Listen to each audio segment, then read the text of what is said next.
and welcome to Cigar Box Guitars, aka Dutchman in San Marcos. I am the DISM, and we're coming to you with another show. Actually, it's a new project. We're going on to do the Diddley bow. Got the box, got the broomstick, and so let's get going.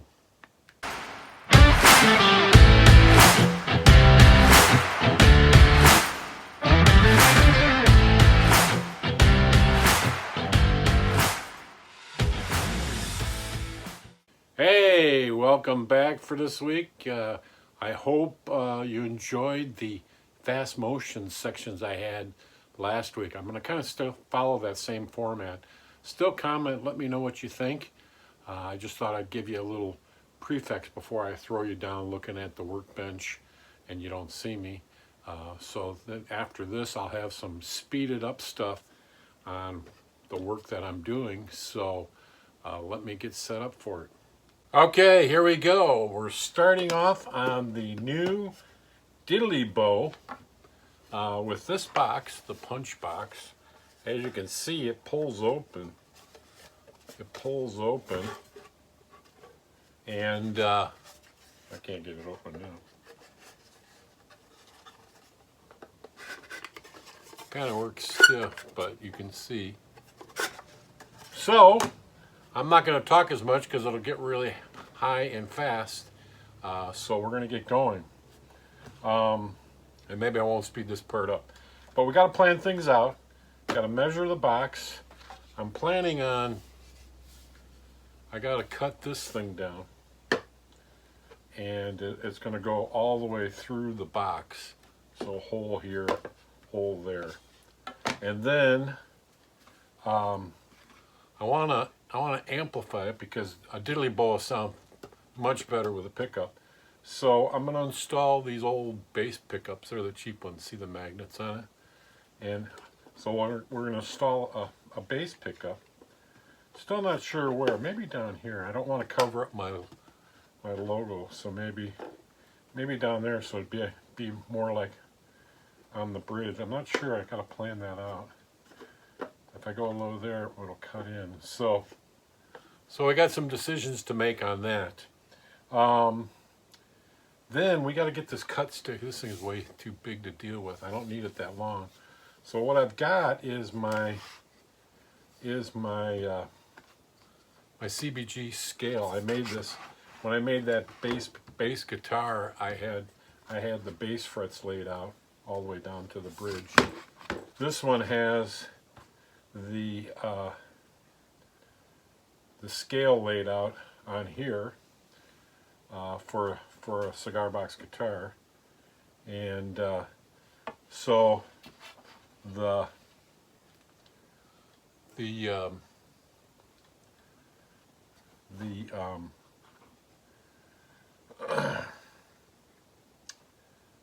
zero fret, or if I have a zero fret, or whatever I'm going to have to break the screen, because there's only going to be one string, will be right up here. So this would be where the nut would be at. So I might give myself a little more room there for whatever I'm going to put here. It could be just I've seen on diddley bows, it could be just a screw. So let's mark this thing and get it cut. So I'm going to get my marker.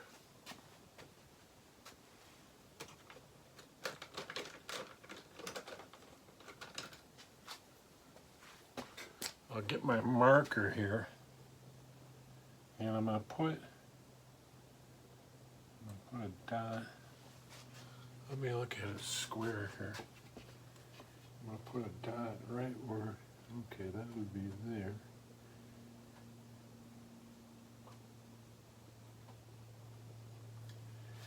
So that would be kind of my break point for the nut. And the bottom of this, I'm going to mark it on the bottom fret, the 17th fret, which would be kind of the bottom where I'm going to actually finger the thing. So that way I know how far to push it into that box. So that'll be right here. Then the bridge, which would be kind of be where we place the box. So I know if I placed it here, I wouldn't have enough bridge. This is going to be the bridge point. So I know I've got to get it down. I've got to get it down here somewhere. And when I got the pickup like that, I think the bridge I'm going to make so it cuts right here so I can fit this in. So really this pickup will be by the bridge like that, right here, right there.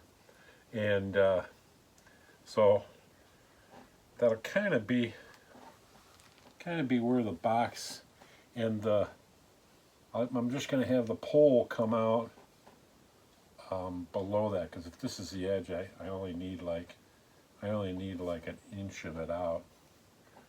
So let me yeah, I think that would be good. I'm kind of thinking out loud, trying to figure out this is all kind of the layout measurement type of thing. I might not go to the fast speed on this because I'm trying to explain a lot of it, but when I start actually cutting and sawing this stuff, I'll speed it up. So this is kind of the plan out stage. So I'm going to put that pickup like that.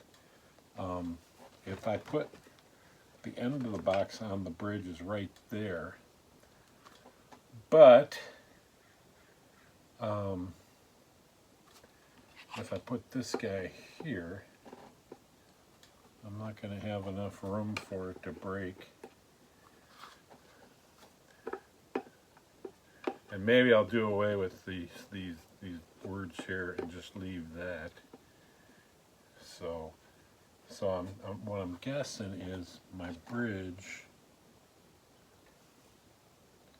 Maybe I'll do it on its side. Got to look at it on the other side here.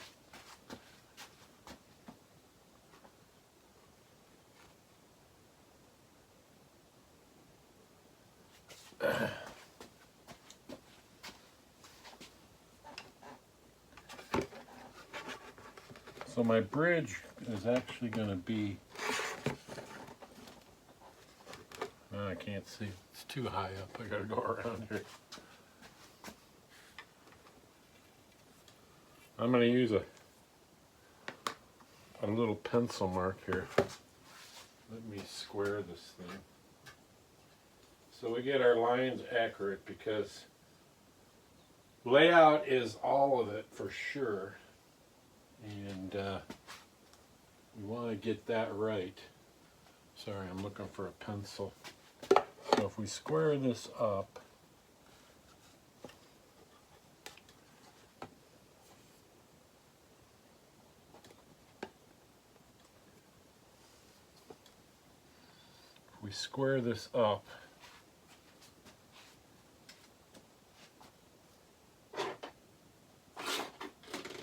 I have my tools all laid out here.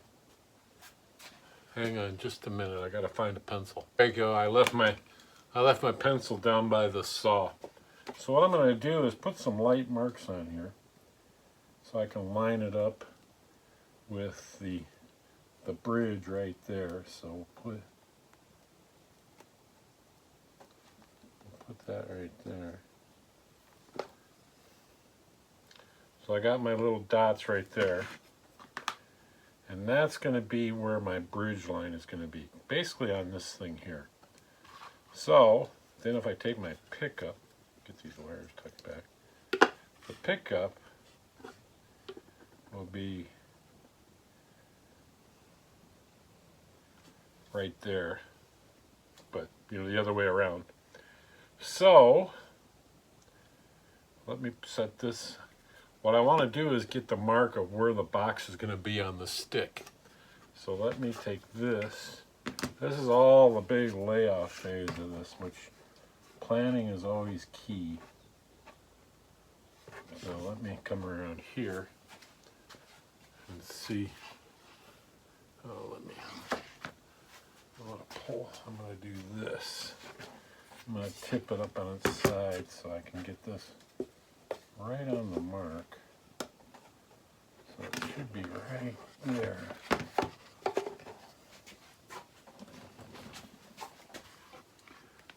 make sure I get this up. You know what I need? I need my better glasses to see marks.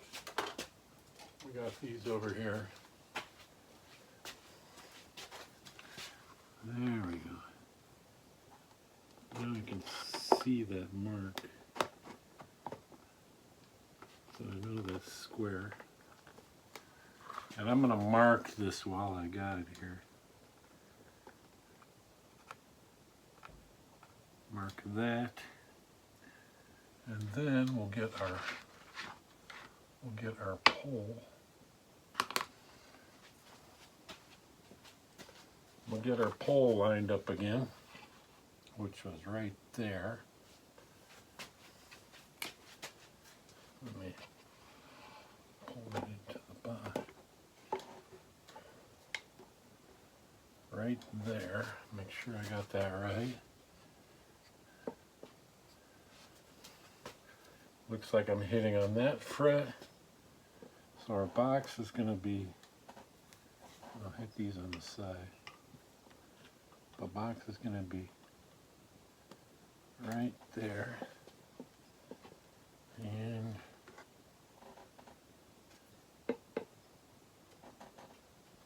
right there.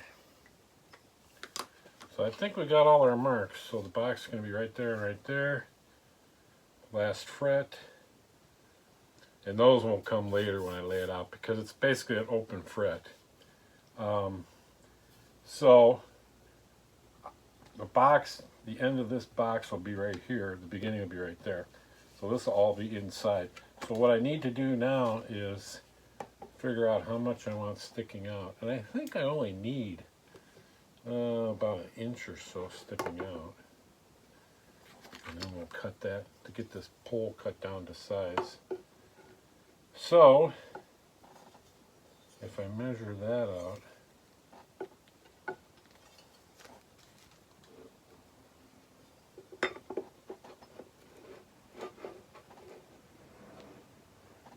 maybe 2 inches looks like right.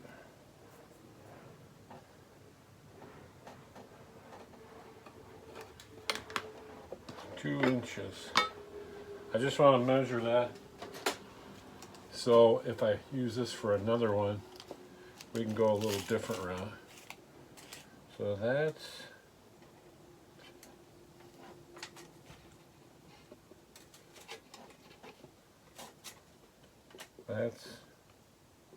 almost 30.5 inches.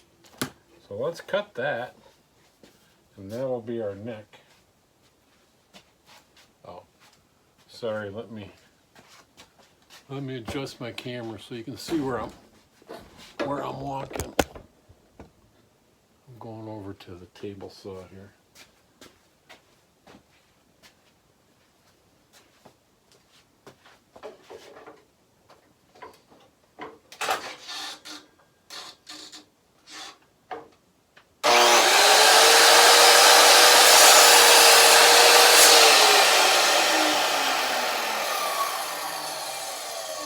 So there we go.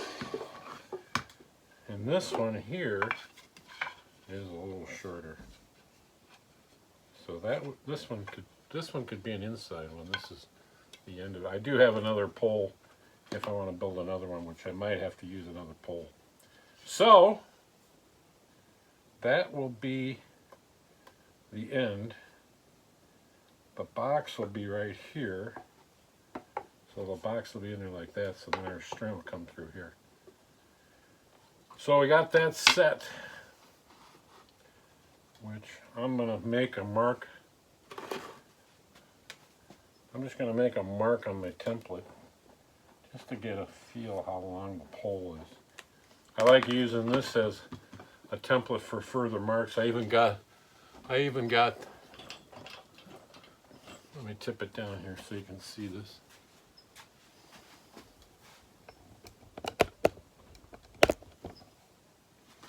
I even got, when I did that blue scale on the duck box, I marked these. This is actually the blue scale right here. These marks in here. This is the regular scale, 17 frets. So that's that's where the blue scale was at. So I could go more frets, but then it makes a longer neck. So I kind of like the cigar box. I like to keep it down to 17 frets. Is kind of what I picked. So there we have it. We've got it going. Choosing to go with this, so we're going to have to cut out a hole for it here. Come up with some kind of a bridge, a screw, a nut. Haven't decided, but this will be down in here flush, and then the string coming across. So, and then we got to figure out where to put the pole through. So we'll do some measurements on that. Obviously, we want to go below the lid, and then that'll be in here, you know, sticking out. So there we go. We're officially started on the red Diddley box. Not Diddley, the red Diddley bow. Sorry about that. I always get Diddley on my mind when I think of Diddley bow. So anyways, well, he was all about Diddley bows. And so, yeah.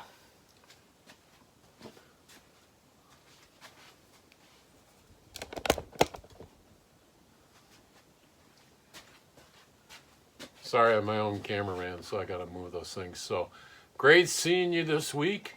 Didn't have to do any fast motion because the things I was doing was mostly layout, and I wanted to be able to be talking to you. So, I hope you enjoy it. When I start cutting holes and doing this stuff, I only made one cut, so I figured I didn't have to speed that up or slow it down. That didn't take long. But I wanted to get kind of the layout going. So next week when I start doing the holes and doing the cutting and putting it together, I'll give you the fast motion stuff. So it's kind of evolving. So I keep working on that. So I hope you enjoyed it. Come back next week. Subscribe to my channel. I got a lot more subscribers, and so I appreciate all the support. Give me a thumbs up. I got a lot of likes on my shorts. I appreciate that. Be sure to check out my shorts. I've got one on past cigar boxes I built, and I got one on I collect vinyl records, and I got over 1,000 vinyl records. But I've got them categorized out like blues, rock, jazz, and so I'm just going through my. Since if I had to sell my collection, that would be the last one to go. I would keep all my blues records, which is about 200. But I've got over 1,000, and a lot of them are rock and roll. I got a lot of jazz, a few classical actually for my wife because she's the classical one. But I've got a good amount of classical guitar because when I first started playing guitar when I was in high school, I studied classical guitar and really liked that. I thought if I learned classical guitar, I would know everything, you know, because you read the notes and know where the notes are at on the fingerboard, not realizing that it's kind of a different style than just regular guitar playing. My guitar, kind of a funny note, my guitar teacher was a jazz bass player, actually. He actually played in the Broadway musical The Wiz. And so there was a kid after my lesson was always learning how to play jazz guitar, and I always heard him. I thought, man, that sounds pretty cool, and I should have took some jazz guitars lesson from him. But enough of that. That didn't happen, so it is what it is now. Now I need cigar box guitar lessons. No, that's something where it's more grassroots, where you just kind of pick out what you want. Nate is really enjoying his duck guitar. He already took it home. Was like, man, I'm going to be playing this thing, and so it turned out really nice. I had one little glitch where I had to, the nut came, I tacked it with CA glue, and then while I had it tuned, I let it tune overnight. It was sitting there okay, and then I tuned it back up, and then I was playing it a little bit. All of a sudden I heard this, and the nut actually came loose from the neck.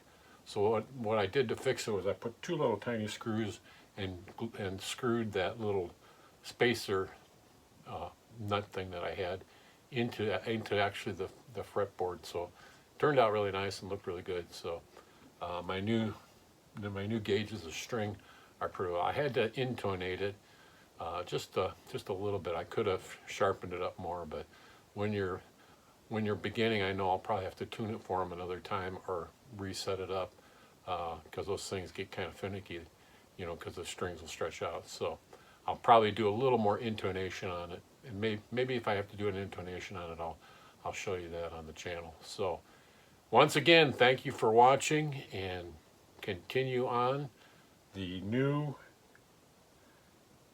Diddley bow in the punch box. Oh, wait a minute! Wait 1 minute!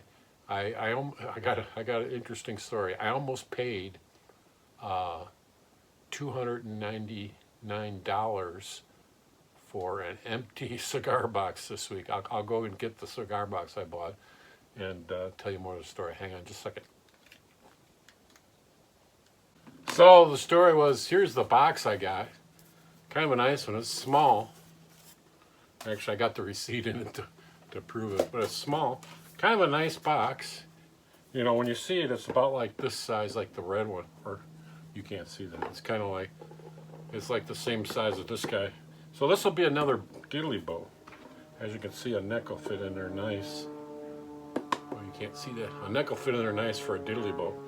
But when I bought it, the guy, well, I tore it off. The guy slid it along the register, and it registered as a full box of cigars. Well, I was telling the guy about my channel, and I think I sidetracked. Oh, still smells like tobacco. And it rang up at $299. Well, I put my, I just put my card in the thing, and it, it took it. So I was actually out of Total Wine walking down the sidewalk, and I thought, what's wrong with my receipt? And so I looked down at it, and I go, I paid $299 for this empty box of cigars. The cigars were probably worth it if I was into smoking a lot, but I don't have that kind of money to smoke those expensive cigars. So I quick ran back and said, hey, this rang up wrong, and so they refunded it and charged me only gave me $298 back. So then I only paid $1 for the cigar box, but that almost was a bigger mistake. I'm just glad that I looked at the receipt, but I thought that, ooh, that still smells. So anyways, that's the new box. They didn't have any bigger ones there, and so I kind of committed myself, unless I'm going to make a Diddley bow out of these, I want the bigger size boxes. So, but I thought this one was there, and I thought, hey, that'd be kind of a cool little box to make it. I haven't thought about, where I could put this. Might even turn out nice if I use the back. So I'd have to. I don't like cutting up the name. I kind of like incorporating everything around it so you can still use it. But maybe this one could be just an Apizio one to see how that works. So that was a new box there. So we'll see you next week. Thanks for watching and enjoy.